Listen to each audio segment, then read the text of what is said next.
Okay, so this is the story about how the study of Indigenous Starlore, and by Starlore we mean the folklore around the night sky, how that led to the development of what we believe is a game-changing technology.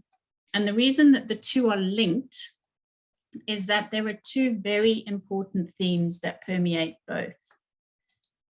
It's a journey of enlightenment and empowerment, and it's also a story of synchronicity. Way back in 2010, a friend of mine was commissioned by the Botswana Postal Services to design some stamps on Botswana Starlore. And when I commended him on this, he said to me, did I realize that there'd never been a book written? Of course, a light bulb went off and I started doing the research, which took me about 2 years. In the process, about halfway through, I learned that the Department of Arts and Culture here in South Africa had commissioned somebody to do exactly the same for South African Starlore. And so my heart sank and I pretty much came home with my tail between my legs.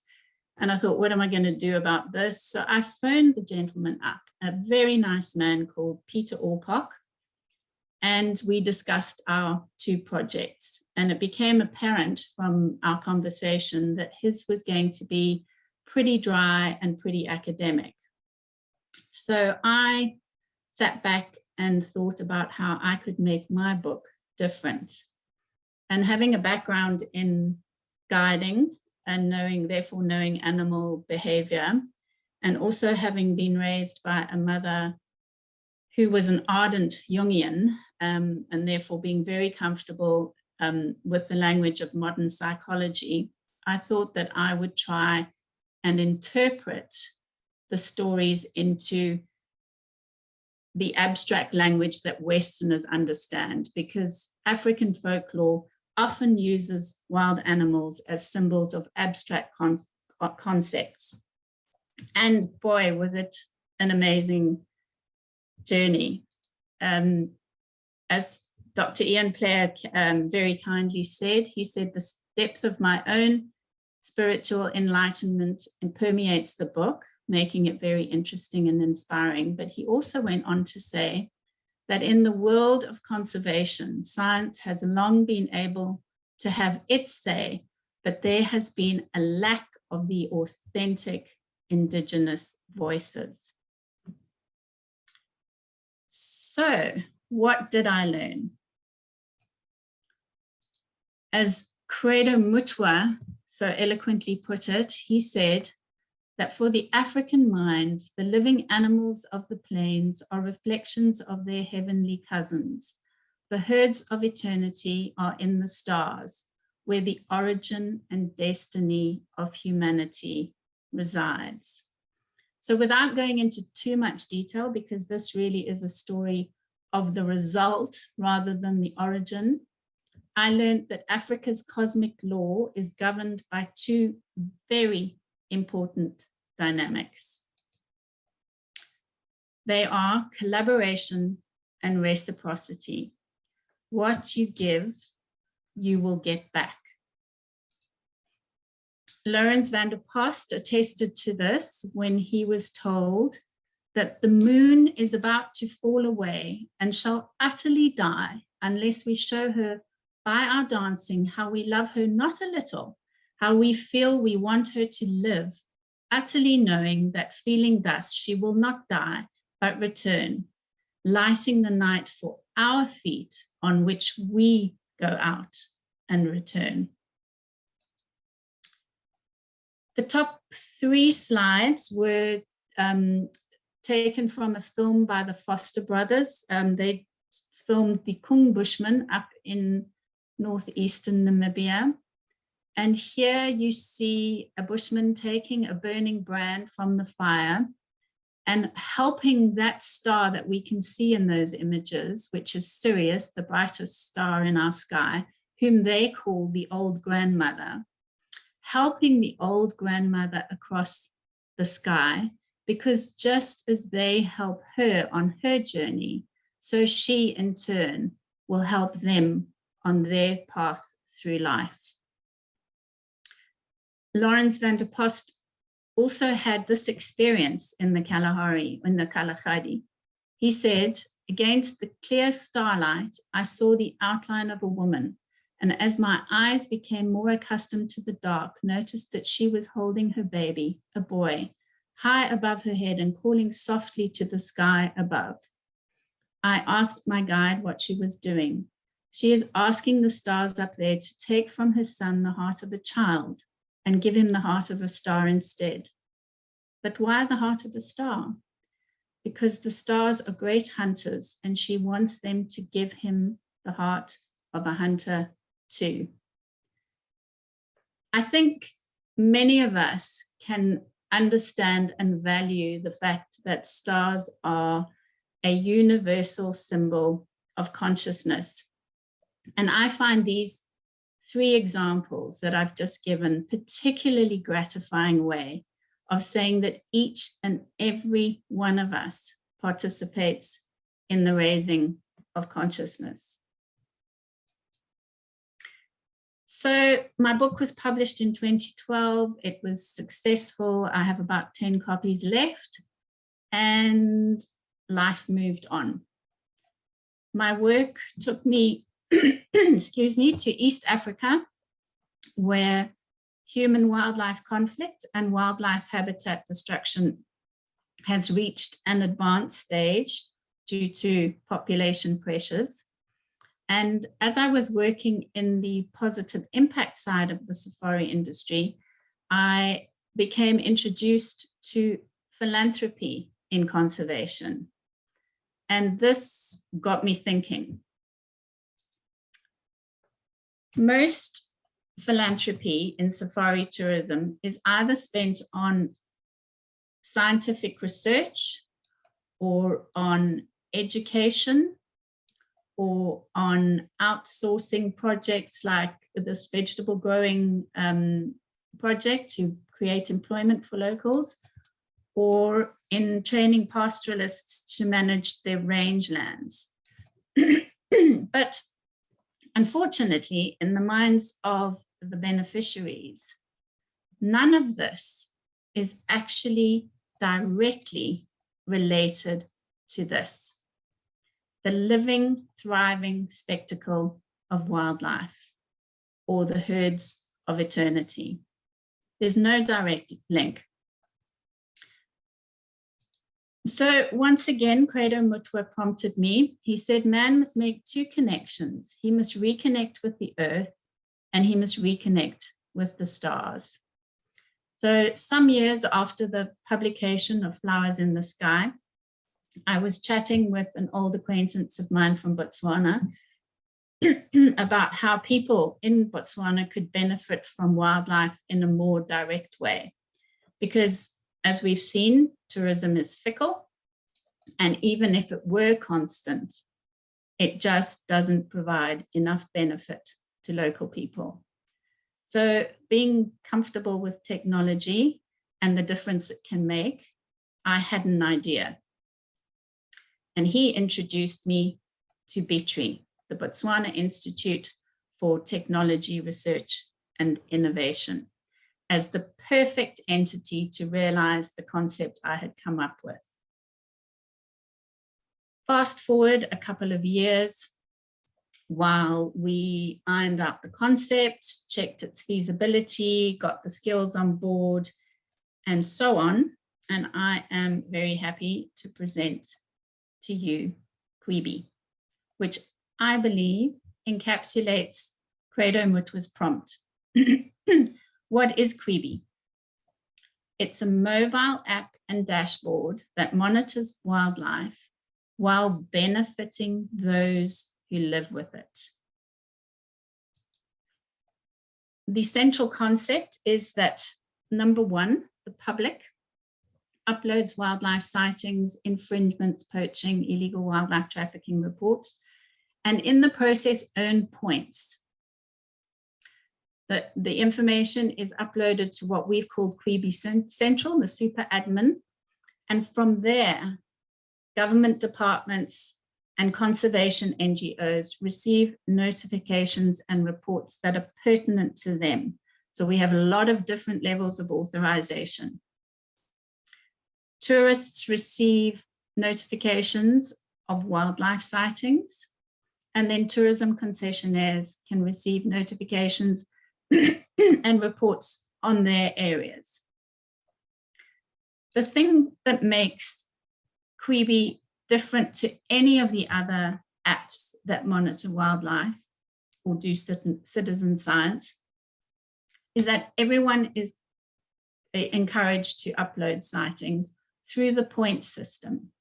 We've registered the Cuibi Foundation with the High Court in Botswana, and this will be funded by philanthropy, tour operators, tourists, and corporates. And from there, citizens may redeem the points that they've earned and convert them to cash, either through mobile money for individuals, or if in the case of community trusts, we will make an EFT payment to those communities where the wildlife has been seen.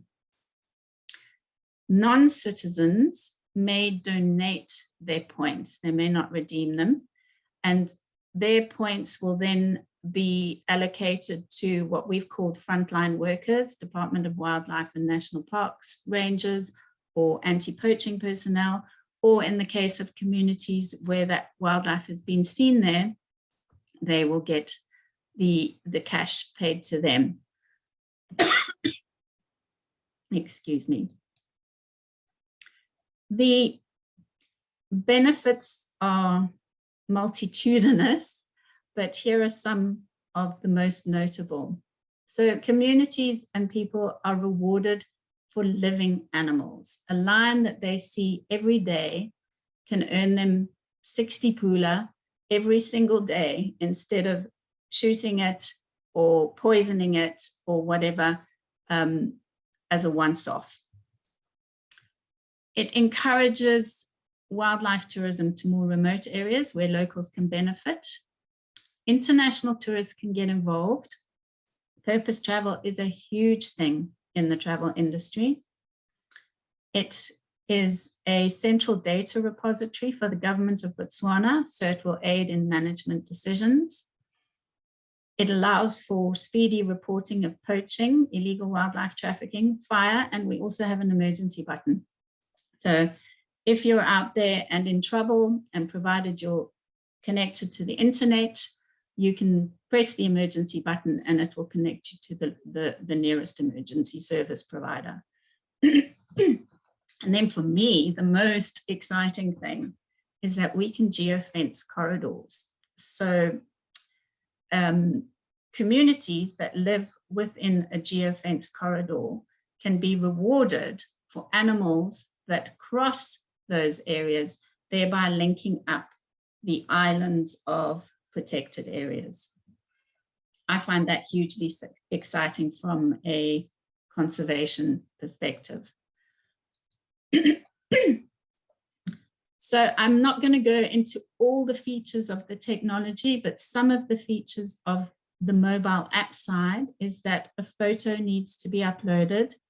It has what we call offline synchronization, which means that you don't have to be connected to the internet when you make the sighting. It will geotag your location, and then as soon as you're back within cell phone range or Wi-Fi range, it automatically uploads it. A user has a profile which tallies the points earned. And then if you're a member of the public and you want to know where wildlife is being seen, you can subscribe per grid. We've divided Botswana up into grids, and you will subscribe for the grids that you're interested in and get notifications on the wildlife sightings in those areas.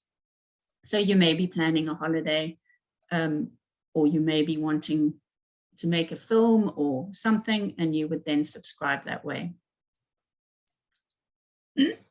So this is an example of a person's profile in the mobile app. We've got Camelo has earned 60 points for a lion and a leopard. As a citizen, he can either redeem his points to cash or he can donate them.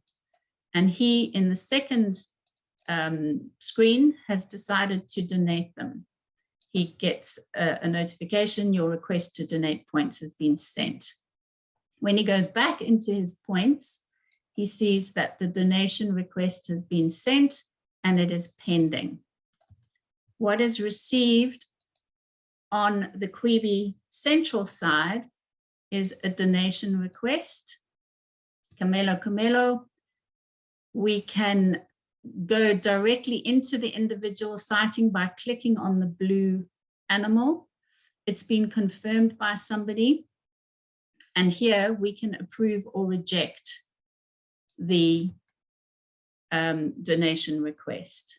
Assuming we approve it, it then goes into the payments section where the Onkayetsi community is rewarded because this was seen in their community area. We can, every location or every community will receive rewards for animals seen in their areas. This is a sample of the map, and this appears on the mobile app, on the Cuibi Central dashboard, and on an organization's dashboard. It can be converted to satellite view, which may be of use to scientists for vegetation types.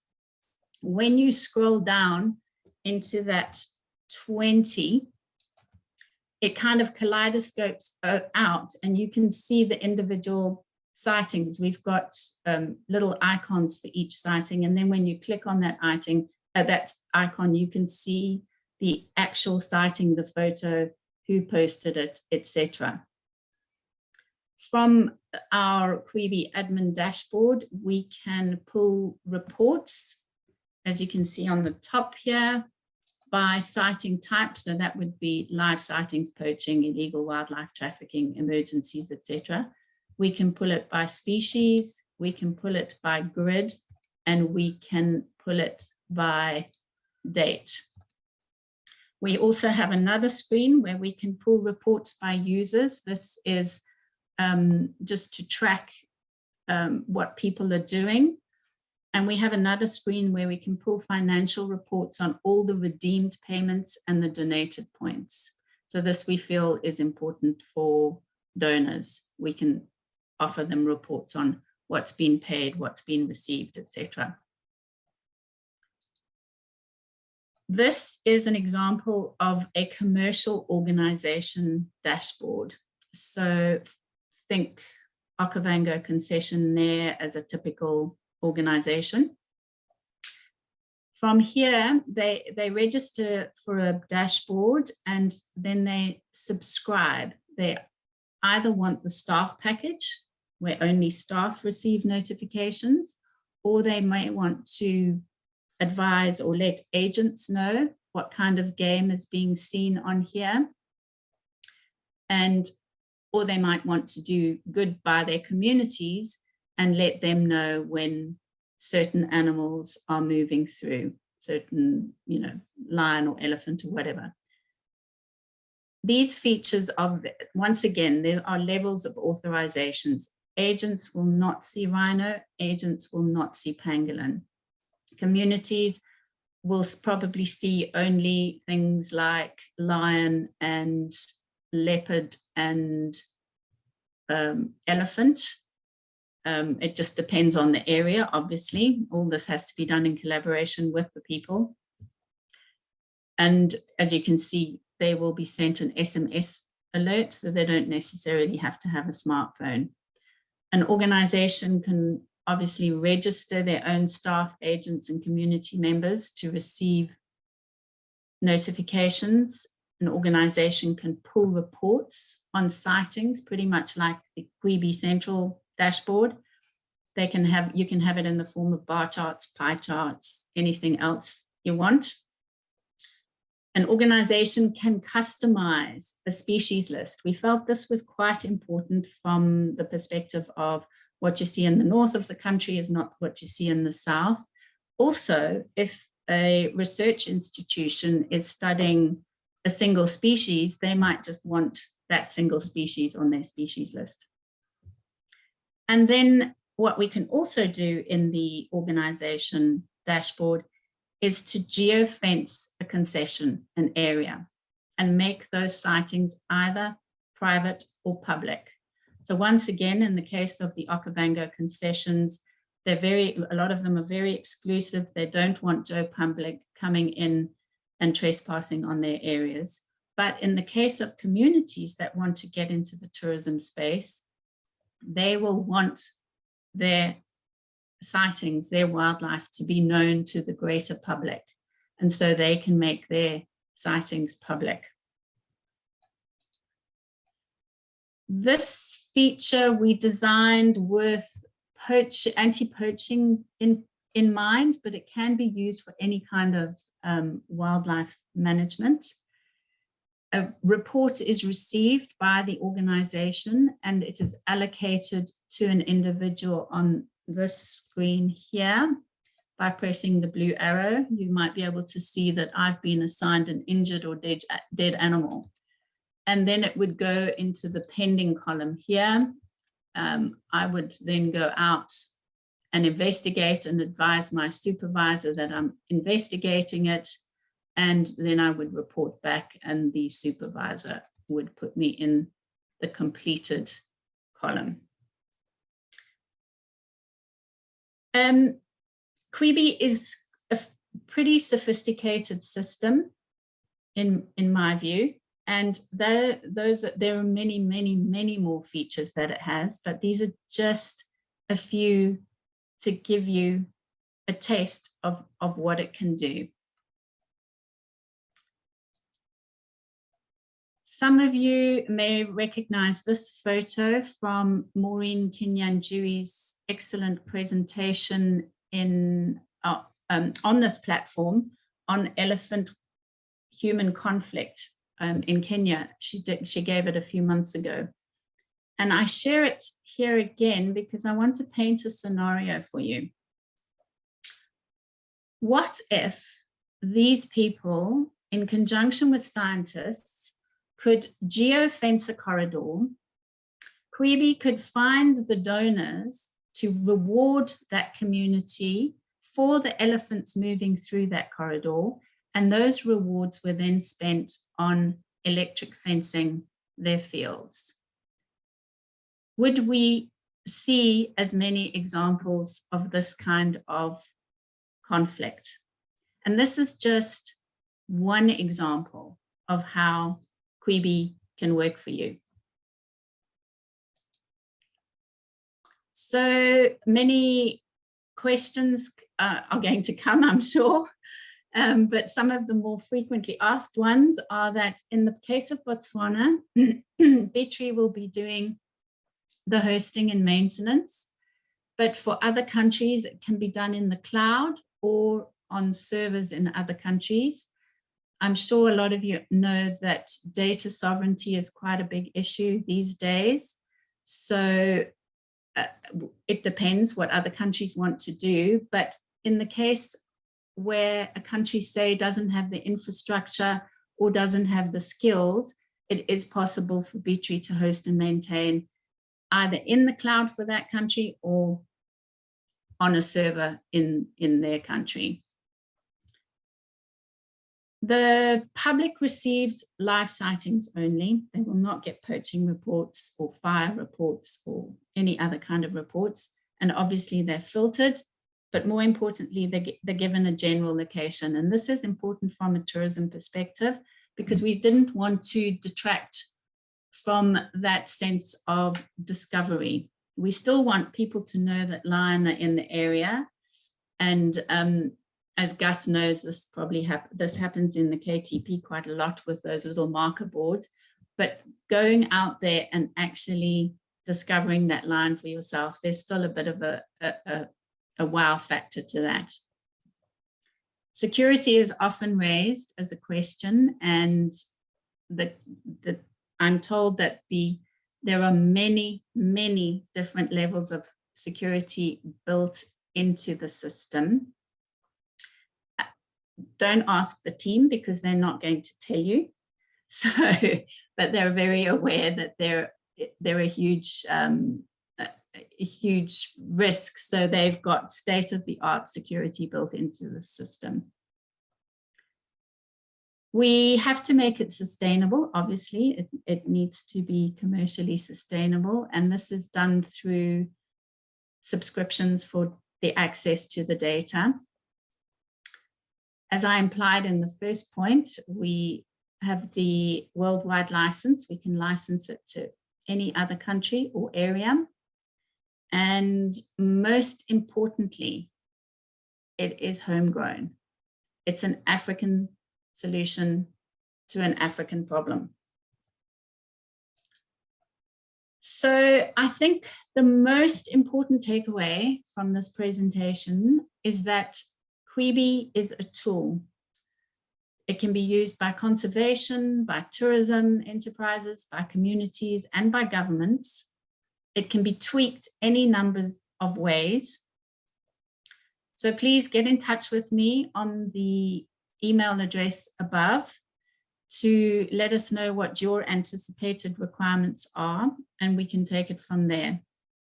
Likewise, the Cuibi Foundation will also require donors for the rewards. So if you have any ideas and questions in this regard, please get in touch.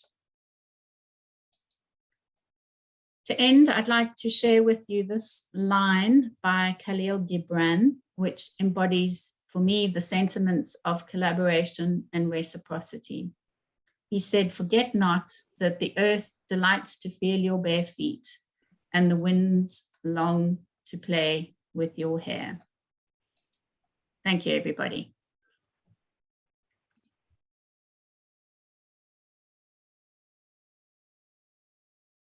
Thank you very much. Very interesting talk. I noticed on the Apple app, you can't, Cuibi isn't on there, so I don't know, but I see you on Facebook, so looking forward to seeing it. So we actually met in Molipololi 35 years ago. I didn't know there were lions there. Are there really lions in Molipololi? No, no. Okay. That's the Beachy guys. Okay. Posting. That's our testing data. So no, okay. we're still going to beta testing in the next week or so. So no, that was just internal testing posts that I showed there. But yeah, hey, wouldn't it be wonderful if there were lions in Molipololi? Like, great. Thank you very much. Okay. Okay, Liesel van Us has got a question. I'm asking you to unmute. There we go. Good evening. I don't have a question. I actually want to ask Chris and Johan also to follow up to get Clarissa and Michele Menigan in contact with one another, because backtracking to a presentation that Michele Menigan did in the beginning of 2020, when we started with unlocking, he referred to an app that they developed in Tanzania where we actually cut out the useless NGOs and where the money goes directly to the people on grassroots. So with the thing that Clarissa just now presented, I think there's a way that we can get the benefit of what they developed. Okay. Liesel, thank you for that question that Rod actually mentioned. I didn't see that presentation by Michele, but Rod mentioned that some months ago. And like my story with the book, I contacted Michele to try and find out what exactly he was doing. And we are slightly different. His is definitely avoiding the in-between NGOs, but it's quite a lot different. It's not for individual sightings. There's quite a big difference. So we're similar, but not the same. If I can come in, Johan and Alistair, just want to mention, I actually contacted Michele He was traveling back, and he said, I asked him to come in tonight, and he said he's very tired, but he will check it on YouTube. Nevertheless, I think the important thing is here, I'm quite a fan with the product that Michele is developing.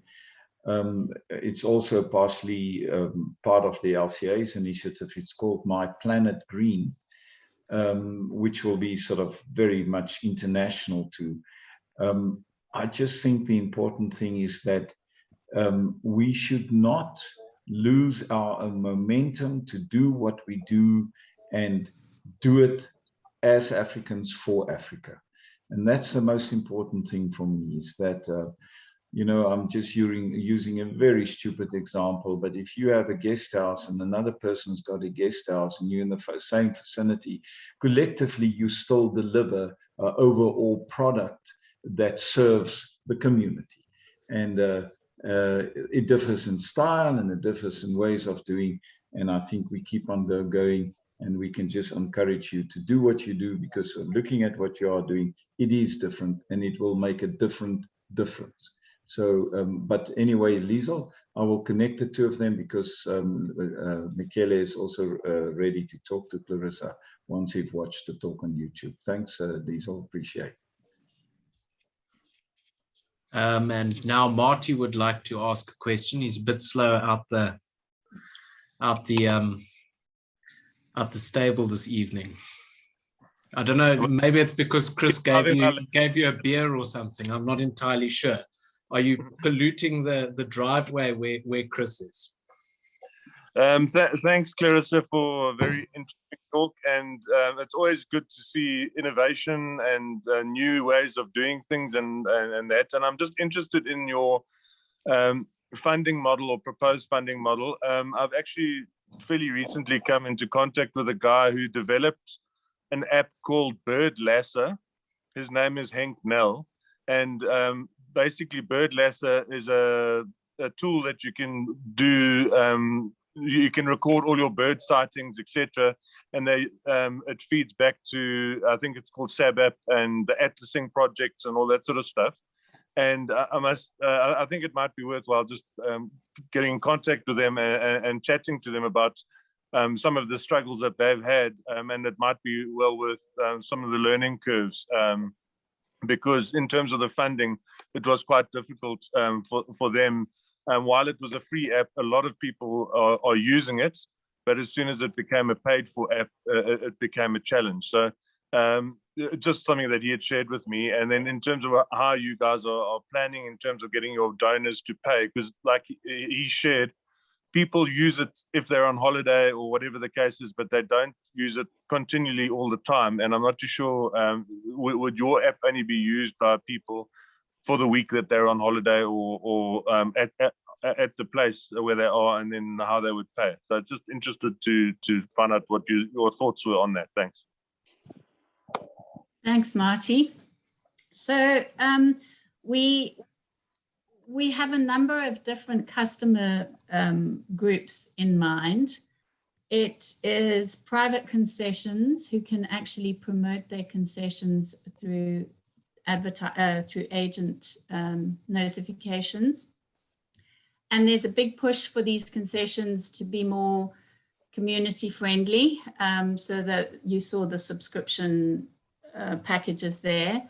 We also assume that many NGOs who are working in the field, say Rhino Conservation Botswana, EcoExist, they will subscribe because it's beneficial to their people, to their work. And from the tourist perspective, yes, I'm sure that a lot of people will only use it in the time that they're in Botswana. But one of our focuses is to try and get communities involved in tourism, those outlying areas of communities involved in tourism, where I'm pretty sure that people will start using it as a research tool. In marketing, there's something called word of mouth marketing, and you cannot beat it. But it's to get that word of mouth marketing going. So for the communities that we want to include in the tourism product, I think it will be worthwhile. And once especially self-drive tourists in the beginning, start to see that there are animal sightings in these communal areas, then I think we will get probably people doing a bit more research. Cool. Wish you well for everything. Thanks, Marty. Thank you, Clarissa. Richard Matsibedi. Yeah, thank you, Clarissa, for this very nice presentation, and to B3, this is a very good initiative that they've done. So mine is just a simple one. The points that the points per score per sighting, are they the same for every